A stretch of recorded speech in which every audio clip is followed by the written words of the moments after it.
From this to this, ay, pakas, joy ba? Sa mga araw na to ay singganda ko yung kaarawan ba, Charis. O, di ba, nagpinta si view. So, another day, another mini vlog, mga kapalamoni. Tagulan nga na naman at hindi na nga matapos-tapos ang ulan at hindi kasalanan yan ng babae, ha, Charis, kas, joy ba? O, yes, mga kumarites, dito nga ako nagsasampay at ayoko nga maging boring itong aking sampayan, lalo na tag-ulan. Kaya naman itong aming sampayan, kung saan kami nagsasampay kasi nga tag-ulan, gawin nating tambayan ba, kas, joy. Bumili nga pala ulit ako nitong mga grass carpet and oh yes, dun sa shop na pinagbilihan ko, dun sa nilagay namin dun sa aming veranda sa may ibaba, sa may second floor ba. Pero ito yung version na mas manipis kasi mas mura siya, kas joy. And Carebells naman kasi dito lang naman sa may loob, hindi siya nauulan-ulanan. Pero kung gusto niya na pang heavy duty na grass carpet, piliin nyo yung pinakamakapal, singkapal ng aking mukha, kagaya nitong isang na-slice na to. Actually, galing to sa may baba dun sa aking pinag-gardenan, pero tinanggal ko na nga yung aking mini garden doon, tapos inakyat ko dito. Yes, nung nag-construction sila, tinanggal nga nila. At eto, inakyat ko na nga dito sa may taas ba. At dahil lang meter nga lang yung kinuha ko, kaya naman hindi pala nagkasya nga. Itong manipis nga na grass carpet nga na kinuha ko. Mag 2 years na nga itong grass carpet. And okay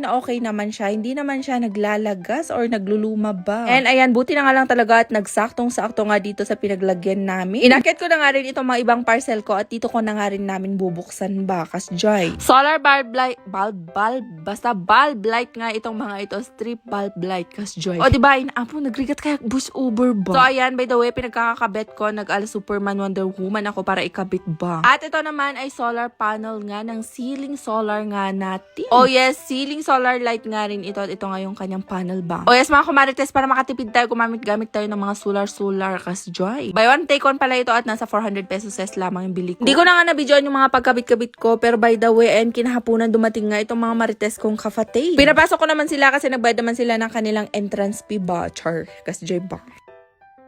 Need ko tagahawak. Tapos ginagan.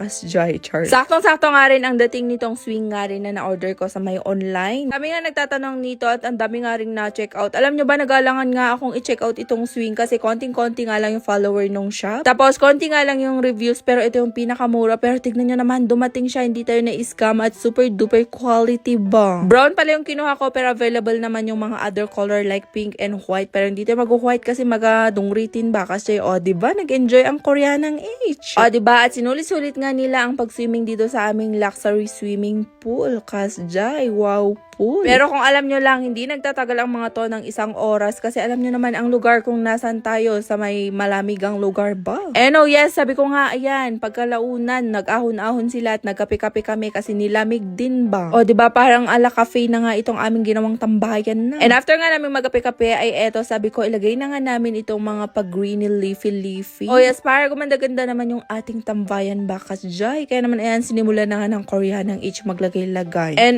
pakiyabang, tignan nyo naman, nagpa-flex ang aking marites na kafatid kasi nga nag-lose weight siya ng 5 kilos. Siyempre, ginagamit niya din yung ginagamit kong pampakutsong at pampasexy ba. O, diba, parang yung camping tent namin dito pala magagamit, hindi sa pagkamping-kambing or pagbundok-bundok ay naapo. O, diba, yung dating boring nga, nasampayan lamang naging tambayan. Pero alam nyo ba, naglalaro naman yung aking kaisipan at parang gusto kong gawing probinsya vibes na naman ito. Kaya Avangarn, bye, kasjoy.